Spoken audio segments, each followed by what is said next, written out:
Ya demo-demo waktu itu kan saya ketemu Mas Tok itu dikeluarkan oleh Rektor ITB ya. Dia semester 6 kalau salah ya. Mbak Mega dikeluarkan dari Unpad oleh Rektor. Dua-duanya dikeluarkan Rektor ya karena demo terus ya. Jadi Mbak Mega dikeluarkan, Mas Dur dikeluarkan. Suasananya ya demo-demo anti Bung Karno waktu itu ya. Dan saya mendampingi beliau itu dalam keadaan yang tidak nyaman ya. Karena kan ada cerita Guntur ngirim sahur lodeh apa sih. Tapi diudek-udek pakai bayonet itu kan, diperiksa kalau ada pistol atau apa, tidak tahu lah. Ya semua makanan diperiksa dari anak-anak, dari keluarga itu. Resep tidak boleh diambil, obat tidak diambil, tidak diobati.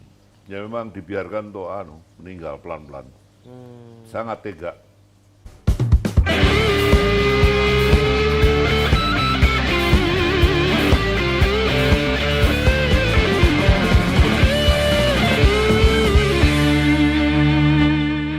Ya, sahabat Kompas.com, bertemu lagi bersama saya Tatang Guritno dan rekan saya Vittorio.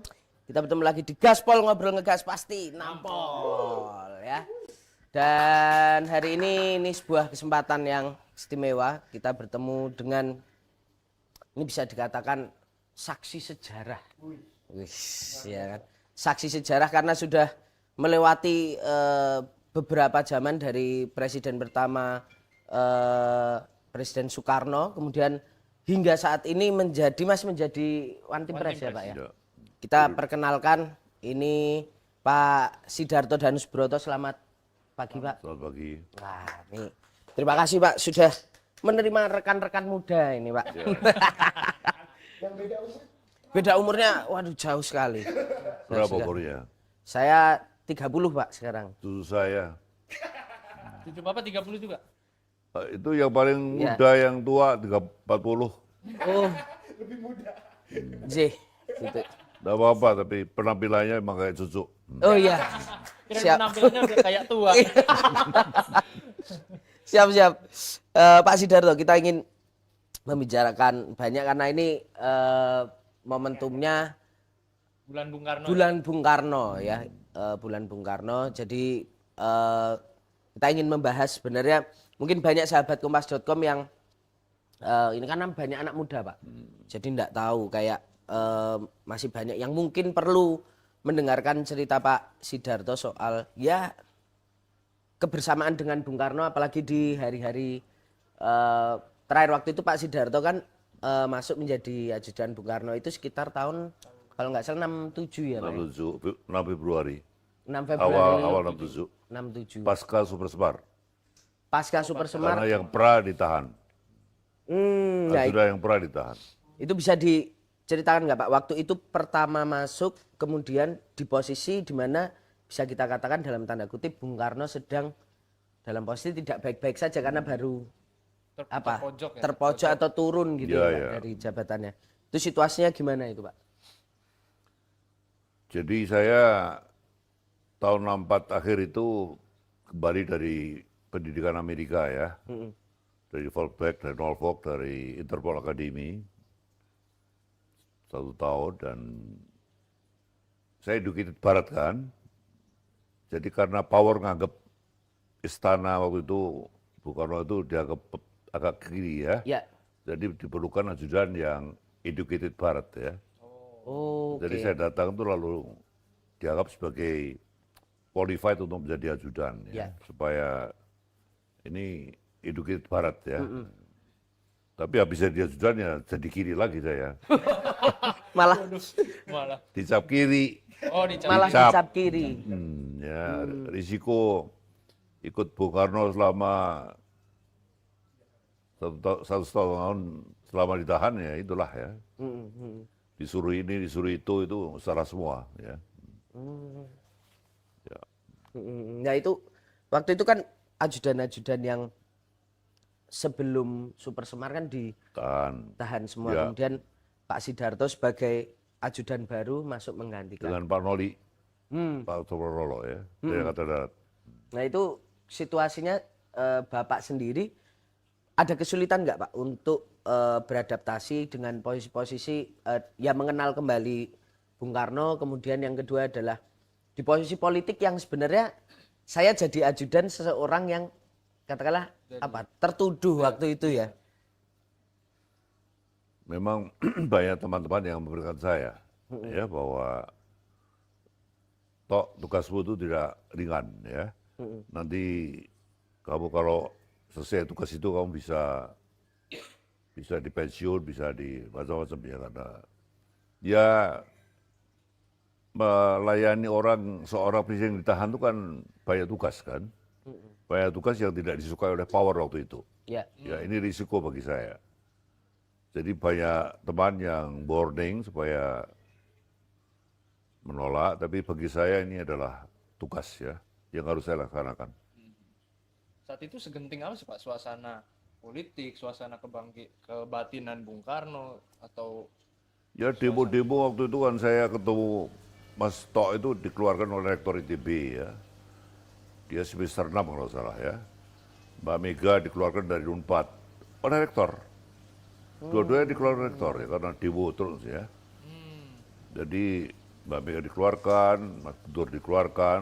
Suasananya ya demo-demo anti Bung Karno waktu itu ya. Dan saya mendampingi beliau itu dalam keadaan yang tidak nyaman ya. Sangat tidak nyaman. bagaimana Bung Karno waktu itu melihat gejolak-gejolak yang ada, yang mungkin juga bukan gejolak yang organik kan, tapi karena ada dinamika power di sana, Bung Karno itu waktu itu melihatnya seperti apa Pak? Mungkin ya ada perasaan stres ya, tapi tidak ditampakkan pada saya. Ya biasa aja. Artinya hobi baca itu jalan terus ya. Habit readingnya Bung Karno itu tinggi sekali ya, karena dia banyak di penjara, di Banjoy, Diasingkan juga. ya diasingkan, di ND, di Bengkulu, di mana-mana itu. Temannya itu buku. Waktu ditahan tuh itu habit readingnya Bung Karno itu harus kita tiru ya, generasi muda itu ya. Jadi kalau saya on duty itu selalu membaca ya. Nah, kalau sudah saya datang juga ngobrol biasa. Jadi dengan ajudan-ajudannya waktu itu, Bung Karno itu termasuk sosok yang seperti apa Pak? Apakah sosok yang kemudian ya apa egaliter, artinya dekat gitu ya, humble. Egaliter, dia kayak temannya saja, dia tidak merasa bos itu enggak. Ya, pada saya itu welcome, tidak ada masalah. Kebetulan paman saya itu Kapolda Jawa Timur itu ditahan juga. Ada 4 Kapolda ditahan ya. Itu kebetulan juga Soekarno juga paman saya itu Kapolda Jawa Timur, ada 4. Metro Jaya, Jawa Timur, Kaltim, Jambi ya. Yang pokoknya Menteri Soekarno ditahan 15 waktu itu. Ya. Di Nirbaya itu. Nah, my uncle juga ditahan di Nirbaya. Jadi Bung Karno tahu bahwa saya ini anak keponakan dari seorang Soekarnois ya. Jadi ya itulah. Saya baca bahwa saya mendapat trust dari beliau lah. Saya baca dari wajahnya. Baca gerak-geriknya. Pak, dalam buku Bapak kan juga diceritakan tuh soal ulang tahun Bung Karno, mungkin yang terakhir ya Pak, Ya. yang di istana itu 6 tahun Juni 67. 67 ya? Ya, yang datang ya tidak banyak ya. Oh, itu gimana Pak? Kak, suasana saat Ya itu? suasana keterbatasan. Tapi masih ada penyanyi-penyanyi yang beliau sukai ya waktu itu ya. Ada beberapa penyanyi itu, siapa itu ya. Saya lupa berapa penyanyi ya. Dan musik. Ya dia kan suka lagu-lagu lama itu kan. Pejabat yang datang mungkin ada 10-12 orang ya. Sedikit Yang saya ingat termasuk Gubernur Kaltim ya, Pak Buis itu ya. Sekarang putranya juga masuk PDP ya. Pak Buis, ya. Putranya ya, Gubernur Kaltim. Ya. Beberapa pejabat tadi datang. Tapi ya pejabat-pejabat yang kemudian tersingkir semua itu. Pejabat-pejabat yang Tersangkar ya yang datang itu. karena dianggap orang Soekarno. Ya. Dulu Soekarno itu kan ditahan di Nirbaya itu kan ada 15 sampai 20-an gitu. Para menteri yang Soekarno kan ditahan semua gitu. Iya. Kapolda, lalu beberapa petinggi itu ditahan semua di Nirbaya. Nah, sekarang bekas-bekas tempat tahanan di Nirbaya itu udah hilang semua. Juga Pulau Buru, Sukabahan hilang Iya. semua. Di negara lain, tempat-tempat itu menjadi monumen human right. Ya. Tempat lain ya, jadi mereka mengakui hitam putihnya sejarah itu diakui. Kayak di Afrika Selatan, Chili, Argentina, di mana-mana itu, Jerman, tempat bakar orang Yahudi apa itu kan ada itu. Ya. Itu dia diabadikan. Artinya sejarah itu tidak dihapus dari black and white, tidak. Ya, mereka jujur pada sejarah. Ini kita harus belajar pada negara-negara itu, bahwa kita harus jujur pada sejarah kita. Apa hitam putih itu harus jujur, ya, tidak boleh dihilangkan. Kita terlalu glorify pada sejarah kita, maaf ya. Kayak WSPSO tempat Bung Karno ditahan, kenapa jadi Satria Mandala? Kalau saya harus, itu adalah Museum Soekarno di situ, tempat Bapak bangsa ditahan itu di situ. Itu harus diingatkan pada pemerintah. Saya di Kompas TV saya sampaikan itu. Jangan misalnya jadikan Satria Mandala hero semua di situ. Lihat ya, nah. Ya. Harus jadi Museum Ya. Soekarno karena di situ tempat Bung Karno ditahan itu di situ sampai meninggal. Kenapa jadi Mas Satria Mandala? Itu kita tidak jujur pada sejarah itu. Ya, ya. Saya di Kompas TV di interview saya bilang begitu. Ya. Luruskan sejarah. Hitam putih sejarah itu generasi muda harus tahu.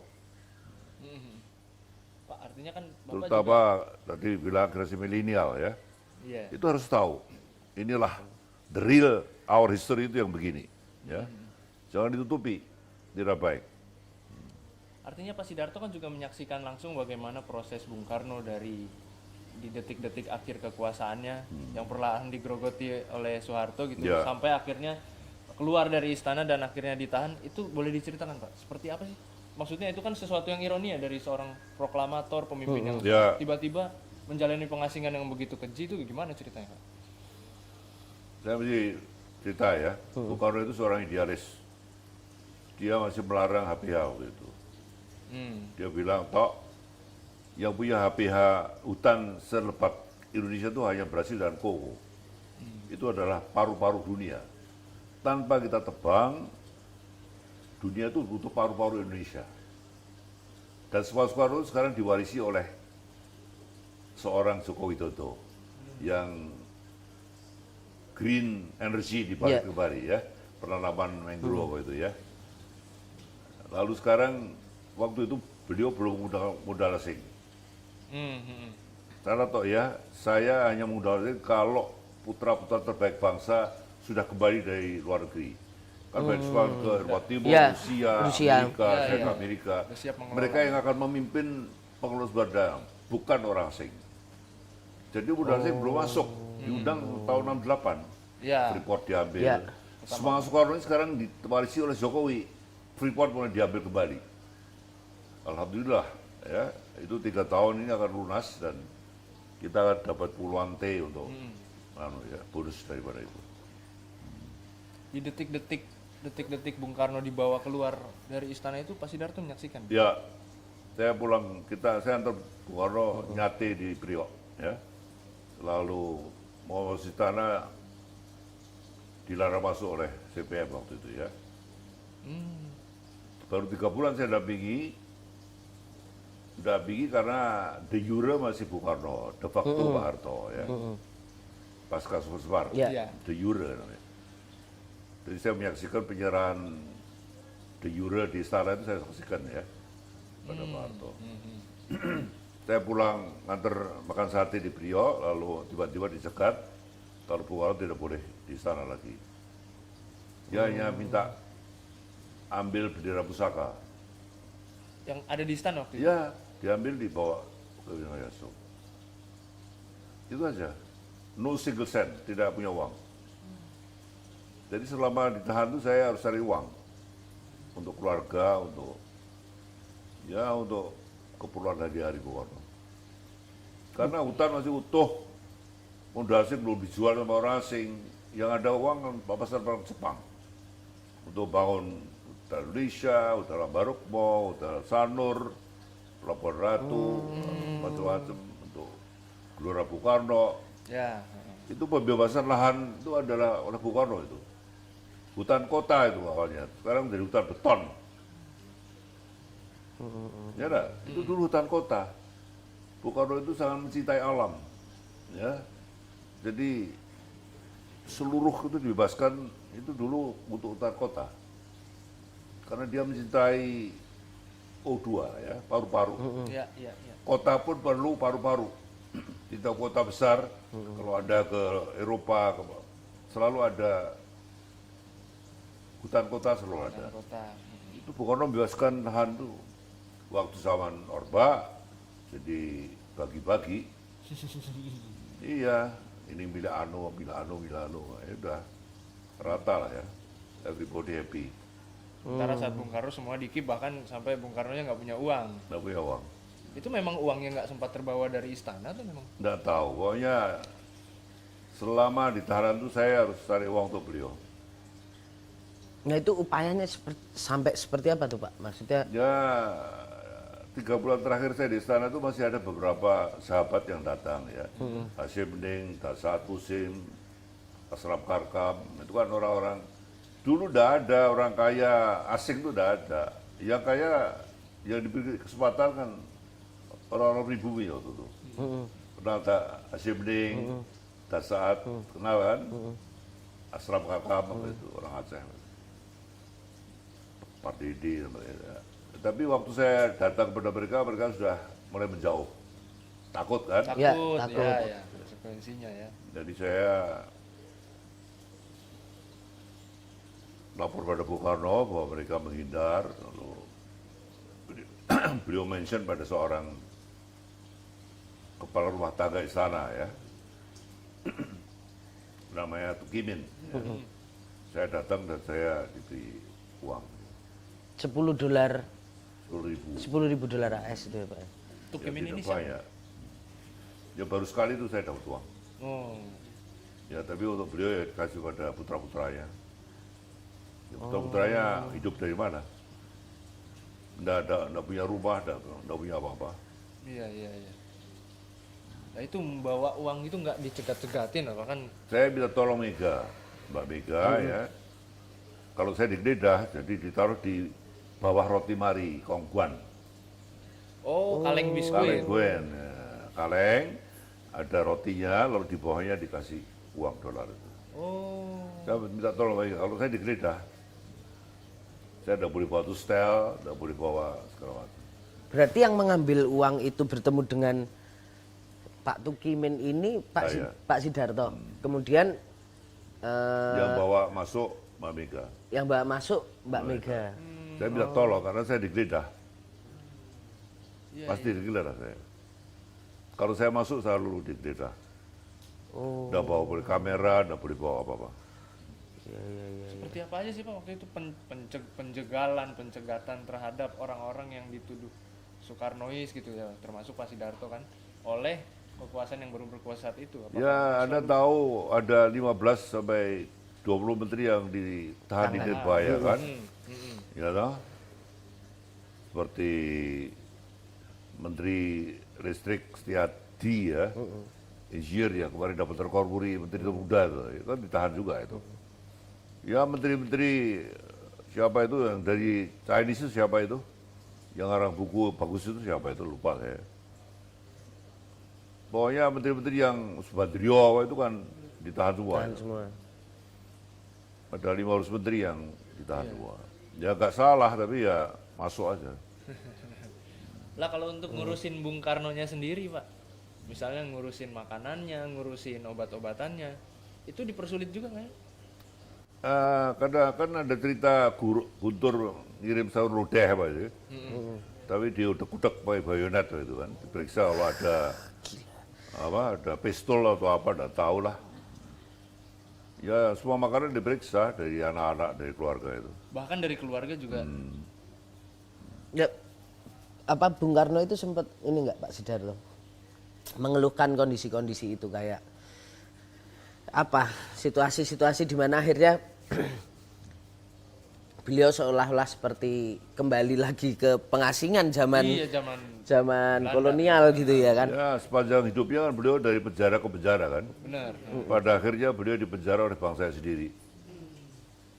Tapi saya selalu bilang bahwa sejarah bangsa itu adalah sejarah karma politik. Sing wewewu sing salah sereh. Saya sekarang melihat bahwa putra-putranya, cucunya, kadernya jadi orang semua ya. Mbak Mega jadi presiden kelima, cucunya jadi ketua DPR, kadernya terbaik, Joko Widodo menjadi presiden 2 periode, ajudannya yang pernah dicoblos 5 tahun jadi ketua MPR, Pernah jobless 5 tahun berarti Pak? ya setahun jadi supir diskotak, Itu anak-anak tahu.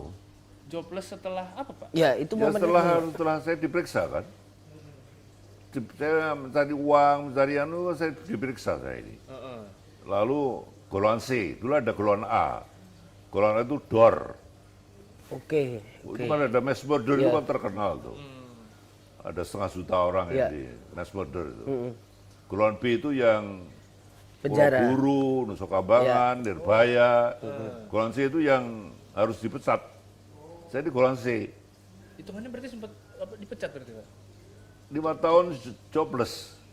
On the way dipecat. Lalu direhab oleh Pak Ugeng, Pak Beni Murdani. Pak Beni Soekarno itu, Pak Beni Murdani itu. Oh, ya. Selalu waktu saya direhab beliau lalu sempat jadi Kapolda itu kalau golf dengan saya selalu ngerasani keluarga Pak Harto. Ngerasani. Padahal dia dalam konteks apa? Sejarah Ya, seperti orang dekatnya Pak bisnisnya, Harto. bisnisnya. Bisnisnya. Dia tidak suka melihat keluarga berbisnis, tidak suka. Dan kebetulan waktu biliar berdua, Ya, ya kan? ya. Kebetu, Gimana Pak Beni memberikan masukan memberikan itu ya? masukan, ditinggal pergi, Tinggal pergi. lalu dipecat. Tapi waktu Pak Beni gerah, lalu ditengok juga.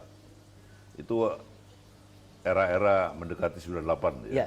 Mungkin beliau sudah merasa kondisinya burs ya. Oke. Nah, artinya waktu 5 tahun jobless itu terus apa yang dilakukan Pak sampai jadi supir bus kota itu Pak? Siapa? Pak Sidarto itu 5 tahun di jobless itu tadi. Saya menunggu nasib saya, mau diapakan saya ini. Tapi lalu Pak Beni, lalu Pak Ugeng, Pak Anton, Pak Widodo apa itu semua salahnya Pak Darto itu. Dia itu jadi itu kita tugaskan oleh negara. Kok sekarang hanya mencari uang, mencari itu disalahkan kenapa? Di Jakarta saya cari uang untuk gerakan di bawah tanah. Iya. $10.000 itu untuk keluarga aja. Kurang. Ya pas-pasan ya Pak. Berapa hari? Ya ada hanya putra 6 orang dibagi berapa sih itu Pak? Ya. Cuman $1.000 itu. Lalu untuk uang saku beliau. $1.000 itu untuk Mas Tata kan uang kecil. Ya, Ya. Kayaknya bayarnya gede kan. amin, amin. Pak Sidarto, tapi di hari-hari Pak Soekarno di Wisma Yaso itu sering mengeluh nggak sih Pak? Iya. Misalnya, toh kok sekarang kondisi kok ngene banget gitu misalnya. Soeharto ini gini-gini. Dari wajahnya ya, tapi dia tidak dikatakan. Tapi saya melihat dari waktu itu kan kelainan ginjal kan sudah tahun 64 tadi bina. Iya. Kan? Ya. Jadi kondisi fisik yang mulai Susut, melemah Pak, itu ya? saya saksikan. Cara bicaranya, saya saksikan. Wajahnya mulai membengkak. Gitu. Jadi saya melihat itu memang, dan resep apa ada diambil. Ada tulisan Mahar Marzono dan Karton Muhammad ya. Resep tidak boleh diambil, obat tidak diambil, Ya. tidak diobati. Cuman ada ininya apa? Kertasnya. Kertas ininya diagnosanya tapi resepnya nggak pernah Diambil. itu sih Pak ya. Ya memang dibiarkan tuh meninggal pelan-pelan. Sangat tega. Ada dokter Suroyo tapi waktu itu ya dokter yang mata-matai juga. Mata-mata juga. Iya, Iya, iya. semua yang ditempatkan di situ mata-matai semua. Jadi saya ini, gerahan saya kemana-mana itu diikuti. Ada satu kelompok KKO Brimob yang rapat di Kebayoran Baru. Ya. Rumahnya kecil, ya 30 orang sampai di teras kan. Saya diundang. Diundang, saya tidak tahu rapat apa, saya tidak tahu. Karena yang mimpin itu teman saya satu angkatan, Utoro namanya. Letkol Utoro. Ternyata rapat itu, KKO Brimob itu, Brimobnya bekas DKP, Ya. Detasemen Kawan Pribadi. Makin sudah ditahan. Ini yang mimpin adalah Sudio, almarhum. Rapat, waktu itu bilang sama saya, Tok, kita nggak tega lihat Bapak. Kita mau ambil Bapak di Wismayasu. Tolong Pak Darto matur Bapak. Bung Karno bolak-balik kalau suruh pecah perang itu kan beliau menghindar. Nggak Kan? mau. Oh itu bolak-balik ya. Omar Dhani mau melawan Ibrahim Aji waktu itu Siliwangi, Brawijaya, KKO yang hitam putih kata Bung Karno. Waktu itu melawan semua kan. Bung Karno beliau selalu ngerem ya. Tidak mau ada perang saudara. Tidak mau ada pertumpahan darah. Tapi saat beliau tidak berdaya dan hanya 30 orang ini mau lari. Saya ini iseng matur yang kemungkinan juga akan sama kan, tidak ada perang. Tapi kan kalau 30 orang itu mau perang dengan siapa? Saya iseng matur, beliau pasti ya karena sudah kondisinya begitu. Bapak ini ada putra-putra Bapak yang kumpul di rumah teman saya yang nggak tega lihat Bapak keadaan begini dan Bapak mereka ingin meninggal sama-sama Bapak. Saya matur Bung Karno, apa adanya. Beliau saya kaget bilang mereka saya siap pergi. Jadi artinya Bung Karno saat itu kalau beliau mau, itu beliau masih bisa melawan dengan segala loyalisnya dan kekuasaan Iya, yang masih melawan untuk meninggal. Bagaimana orang 30 orang mau apa sih? Bukankah waktu itu Tidak ingin meninggal di Wismayasu, meninggal dengan para loyalisnya. loyalisnya? 30 orang tuh ya saya sendiri kalau saya kan diperiksa karena itu kan. Dianggap saya terlibat. Walaupun saya tidak sadar saya ini. Saya tahu Bung Karno itu selalu menjauhi terjadinya konflik kan. Ya. Tapi dalam kondisi yang sudah melemah dan yang rapat itu hanya 30 orang, ini Mayor Kunto dari KKO, lalu ini ada Kapten Sudio, polisi. Ya mereka itu mau tidak melawan, hanya ingin mengambil aja Bung Karno, nggak tega, mau diwalari. Dan Bung Karno mau waktu itu. Mau. Nah, saya diperiksa karena itu. Dianggap saya ini mau bawa lari, enggak. Saya iseng aja saya ini. Saya kaget juga beliau bilang mereka tok saya mau pergi. Karena nggak tahan. Dengan perlakuan itu dia nggak tahan. Tapi itu kemudian kenapa bisa kalau dugaannya Pak Sidarto waktu itu rencana itu akhirnya terdengar itu dan banyak oleh kuping para intelijen itu dugaannya kenapa Pak? Apakah karena pertemuan kalau saya keluar itu kan diikuti sama Intel kan. Dari uang itu kan mereka tahu semua. Jadi ada rapat-rapat yang sampai orang yang di teras itu kan kelihatan. Iya, mencolok ya Pak ya. Nyolok. Saya datang ke situ nggak tahu ada rapat juga nggak tahu saya ini. Karena yang undang itu teman saya baik. Ya, semua yang rapat itu ditahan semua. 2 tahun, 3 tahun. Oh, semua yang rapat akhirnya ditahan Tahan semua. diambil. Oke. Ada ceritanya dari Mayor Kunto Bisono, dari Letkol Utoro, teman saya itu. Tapi Pak Sidarto berhasil lolos dari penahanan itu. Saya lalu kurang C karena itu, ini harus Di backup itu. iya karena dianggap terlibat. Saya tidak menyadari bahwa mereka mau mengambil itu karena nggak tega melihat treatment pada Bung nggak tega saja. Bukan karena mau berontak, enggak. Dan alasan kemanusiaan aja. Iya.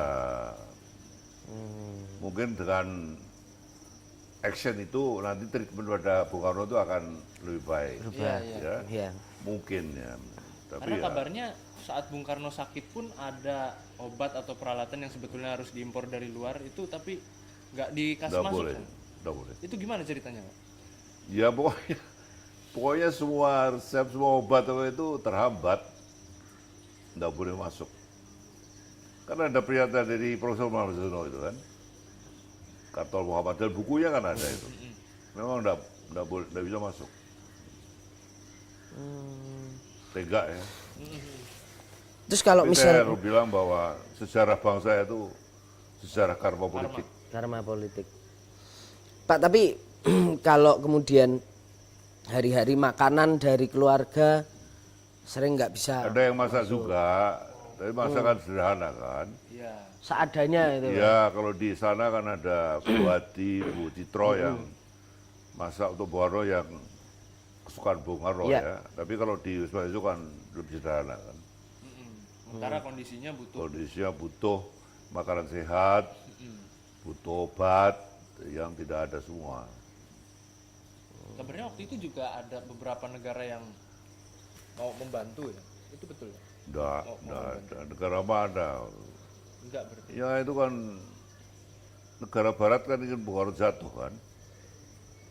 Waktu itu yang di belakang kelompok Orde Baru itu kan barat semua. Kan? Iya.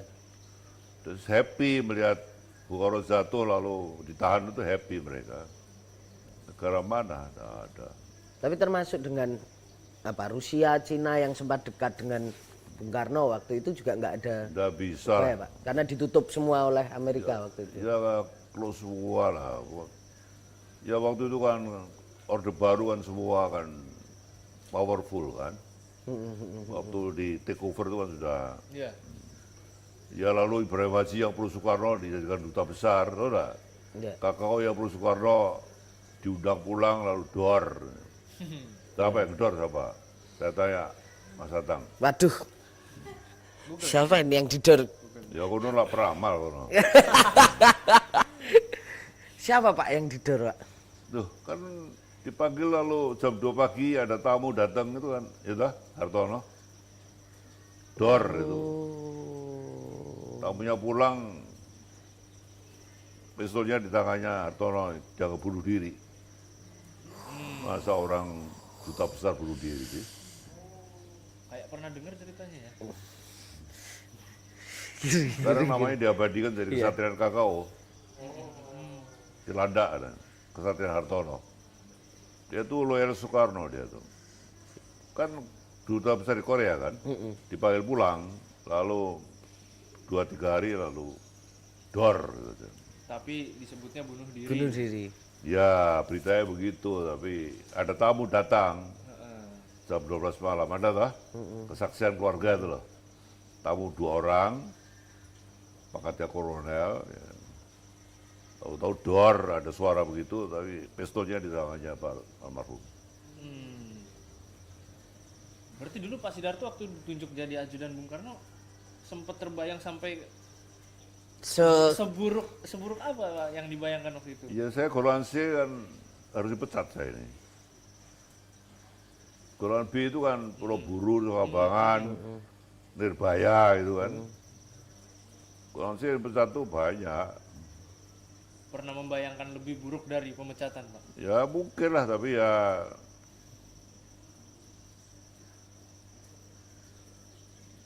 untung ada yang bela saya, Pak Ugeng sih kan lalu membentuk petisi 50 kan, 49 kan dipecat dari Kapolri kan, Iya. untuk petisi 50 dengan Pak Sadikin kan. Jadi ada rapat-rapat petisi 50 Pak itu pecat. Orang sederhana, orang baik itu ya tendang. Pak Sidarto, kalau kita pengen melihat soal di Wisma Yaso itu di hari-hari terakhir Bung Karno itu seburuk apa sih Pak kondisinya dan Kondisi kesehatan. ya kondisi kesehatannya Bung Karno itu Pak? Apakah juga Ya pada tahun 64 kan suka kebina di ada ginjalnya ada ya. ginjal kan? Yang satu kan. itu harus dirawat dengan baik, dengan obat, dengan makanan yang bagus kan. Tapi dengan tanpa obat itu ya keadaannya lalu worse. Ya lalu menurun, day by day itu menurun. Kelihatan dari fisiknya, dari cara bicara itu kelihatan. Itu yang membuat kelompok kakao dan itu nggak tega tuh di Iya di situ. Itu berarti Bung Karno saat itu emang full bed rest tok di ranjang atau Nggak, di kursi malas itu membaca buku, tapi ya kondisi fisiknya itu menurun tuh saya lihat. Jadi waktu ada kelompok yang kecil yang ngajak ngajak? daripada meninggal dengan mereka lebih baik meninggal sama kita. Itu luar biasa loh. Iya, iya. Loyalisme begitu luar biasa loh itu. Nekat itu. Resikonya. Oh iya risikonya ya mati. Tapi itu kaget saya waktu matur Bung Karno dia bilang mereka tok saya Mau. siap. Mau. Iya. Saya kaget saya. Karena biasanya Bung Karno juga mendapat energinya dari rakyat kan, dari orang-orang kecil, ini tiba-tiba diasingkan Ya. sendiri itu juga ngaruh kayaknya Pak ya. Ya. Biasanya main. Kalau ada jadi saya ada sudah nggak tega lah lihat kondisi itu. Ya kondisi kesehatan yang makin kelihatan kan dari wajahnya, Menurun. dari semangat bicaranya. Gitu.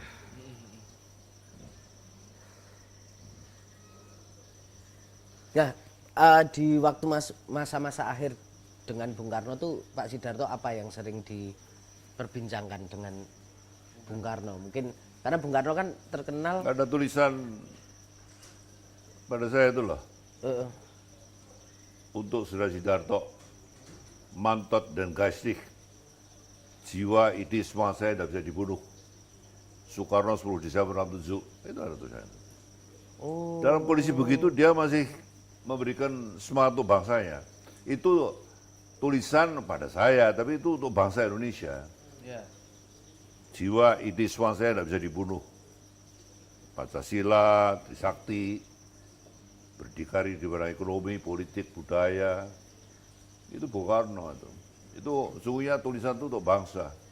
Masih disimpan ya Pak? Itu ada di tembok itu. hmm, Itu sungguhnya untuk bangsa, tapi yang ada kan saya kan. ya Jadi untuk Saudara Sidarto, jiwa, ide, ideologi semua saya tidak bisa dibunuh. Bahwa dengan Pancasila ini, bangsa ini akan survive untuk, dan itu terbukti dalam sejarah. Waktu ada dialog dengan Tito itu ya, tahu enggak? Di Kompas, tulisan ada kan itu. Anda menyatukan Yugoslavia yang beberapa Pecahan negara. daerah ini bagaimana kita punya kata bersenjata yang kuat. Bung Karno bilang saya punya Pancasila yang akan membuat bangsa ini mencintai kebinekaan, keberagaman. Itu Bung Karno, Pancasila. Ngomong ke Tito. Nah, dan ternyata apa yang disampaikan Bung Karno itu betul, survive sampai 70 tahun. ya. Yugoslavia pecah menjadi 7 negara. 7 negara. Benar, terbukti berarti ya. Ya. Sampai sekarang. Saya ke makam Tito waktu 2 bulan lalu. Tetangganya KBRI. KBRI kita di Jalan Raya ya bagus sekali. Kedutaan kita, embassy kita 4 rumah dari makam. Dulu rumahnya siapa itu? Kok Tito atau siapa itu? Betul. Ya Yugoslavia itu siapa itu? Jenderal siapa itu? Presiden no? Bang Tito ya? Ya Tito ya. Iya. Ya, nah itu. Itu saya ke makam. Itu penerjemahnya yang nganter saya itu saya bilang bahwa saya ajudan Bung Karno yang sahabatnya. Tito. Sahabatnya Oh. Tito. Jadi saya diajak muter-muter dia cerita mengenai presiden itu sambil crying, sambil berapa itu, wanita. Sekarang jadi taman, tapi ada makamnya. Makamnya itu. Ya, berarti pas Bung Karno diasingkan itu sahabat-sahabatnya seperti Tito itu pun juga putus aja gitu Pak. Ya tidak ada kontak lagi. Dengan Hatta gitu misalnya Pak. Ya, bisa menengok waktu sudah kritis di RSPAD, kritis terakhir kan itu, ada ceritanya RSPAD. itu kan. Yang di rumah sakit aja berarti. Iya. 5 hari sebelum Tapi sudah kritis meninggal. waktu. Dua-duanya menangis itu waktu di RSPAD itu. Ingat masa perjuangan dulu kan. Ya nasibnya dua-duanya kan tersingkirkan semua kan. Ya. Iya. Nah Pak, kalau dari sekian banyak tadi cerita-cerita pengalaman Bapak menemani Bung Karno di masa-masa sulit Bung Karno, apakah sampai sekarang masih ada apa Pak, kekecewaan melihat situasi itu atau kemarahan dalam diri Pak Sidarto melihat situasi itu, apakah masih ada itu Pak? Warisan Bung Karno adalah Pancasila ya, yang pro kebinekaan dan pro keberagaman. Betul tak? Betul. Indonesia ini bersatu karena beragam budaya, beragam bangsa, suku bahasa, dan adat istiadat ini disatukan oleh Pancasila. Betul tak? Dan survive untuk 78 tahun. Dengan kondisi saat ini di mana tumbuh intoleransi, radikalisme, dan terorisme ya di kalangan ASN, Lemdik, ada polisi tak sunah, dengar, itu merupakan, saya selalu bilang ya, saya kemana-mana selalu berikan vaksinasi ideologi. Vaksinasi ideologi. Ada virus yang kita bisa atasi, virus COVID. Tapi bagi saya sekarang COVID sudah teratasi, kita nomor 4 dunia. Virus yang lebih berbahaya dari COVID adalah ART, intoleransi, radikalisme, dan terorisme. Jadi saya kemana-mana itu nanti siang juga saya bicara dengan Mas Rudi mengenai vaksinasi ideologi. Nanti saya ke Eropa juga dengan Membicarakan Diaspora itu. bicara itu. Iya, iya. Karena anak-anak muda sekarang perlu mewaspadai virus yang lebih berbahaya dari COVID ini. Karena anak muda kan banyak yang terpengaruh kan. Berarti artinya itu semangat yang Bapak ambil gitu Ya, ya dalam dari acara Bung Karno. mendampingi Bung Karno. Yes. Pak, kita tahun depan akan menghadapi pemilu Ya. kontestasi baru di mana kita akan mencari pengganti Pak Jokowi. Ya, Apa yang bisa mungkin Bapak sampaikan untuk nanti calon-calon ya pemimpin berikutnya gitu Pak, mungkin presiden selanjutnya gitu. ya saya pilih yang Soekarnois, yang kader kita. Kader Soekarnois yang kader daripada saya masuk PD Perjuangan, ada fotonya tahun Ya. 98 saya bergabung, setelah saya pensiun saya masuk PDI ya. 15 tahun jadi DPR. Lalu jadi ketua MPR, lalu sekarang Mati Pres. Iya. Alhamdulillah saya belum pernah pensiun sampai sekarang. Kerja terus. Iya, itu karena berkah daripada Jobless 5 tahun. jobless itu. Dijoli sama Tuhan. Dijoli sama Tuhan, ya. Balik. Sing nyolongan ya Selesai. ora kebagian apa. Ya, ya, Tahu yang nyolongan sapa? Iya. ya. Tidak usah dijawab. Tidak usah Batin. dibatin. Siap. Nah, apa pesannya Pak? Mungkin berarti Pak Sidarto, katakanlah itu ada fotonya di belakang sama yang rambut putih itu gubernur Jawa Tengah kayaknya itu Pak ya. Kalau nanti beliaunya yang terpilih apa pesan-pesan Pak Sidarto untuk seorang Ganjar Pranowo, karena Pak Sidarto sendiri kan langsung nih berhubungan dengan Bung Karno gitu waktu itu. Ya dia harus tetap untuk mewarisi ajaran Bung Karno mengenai menjaga Pancasila, melawan ART, intoleransi radikal ya untuk bangsa. Ya.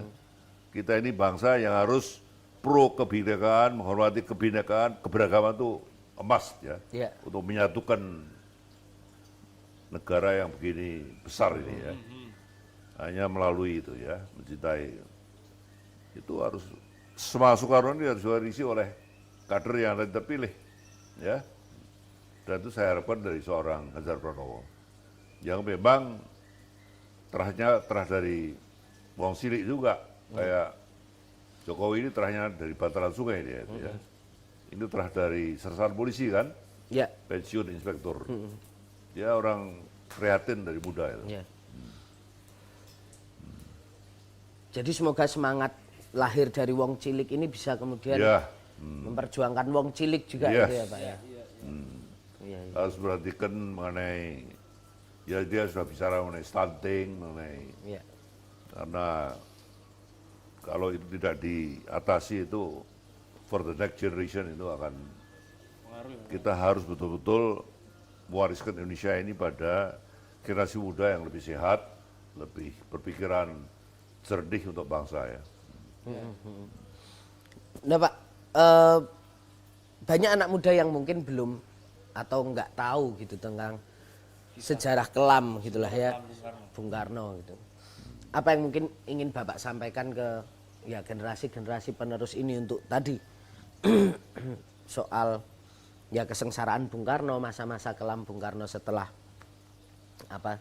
Saya kemarin-kemarin selalu bicara bahwa sejarah bangsa itu sejarah karma politik. Sing peweh wuwuh, sing salah seleh. Sing nyolongan bakal kelangan. Itu tidak terjadi pada bangsa, juga pada orang-orang. Ya. Ya, ada keluarga kaya yang bikin partai tidak pernah jadi, ada enggak? Ada Pak. Ada ya. Duitnya unlimited tapi bikin partai rata jadi. Ya. Ini Mbak Mega duitnya pas-pasan tapi mesti partainya jadi. Itulah karma politiknya Itu karma politik gitu. dari mengasingkan Bung Karno. Ya, penderitaan ayahnya ini betul-betul mengalir pada generasi muda ya. Dan saya harapkan supaya nanti yang terpilih nanti juga mewarisi semangat itu ya. Jangan financing by kekuatan duit, jangan ya. Harus betul-betul merakyat ya. Siap. Oke, sahabat Kemas.com, terima kasih sudah mengikuti kita. Pak Sidarto, sehat-sehat selalu. Matur nuwun, kita sudah diterima di sini dan kita ngobrolin soal Bung Karno. Semoga ini bisa jadi ini juga untuk semua sahabat Kemas.com, jas merah ya. Jangan sekali-sekali lupa sejarah gitu. Itu. Terima kasih sahabat Kemas.com, saya Tatang Guritno. Saya Vittorio. Kita bertemu lagi di obrolan ngegas dan nampol selanjutnya. Tetap di Gaspol. Siap.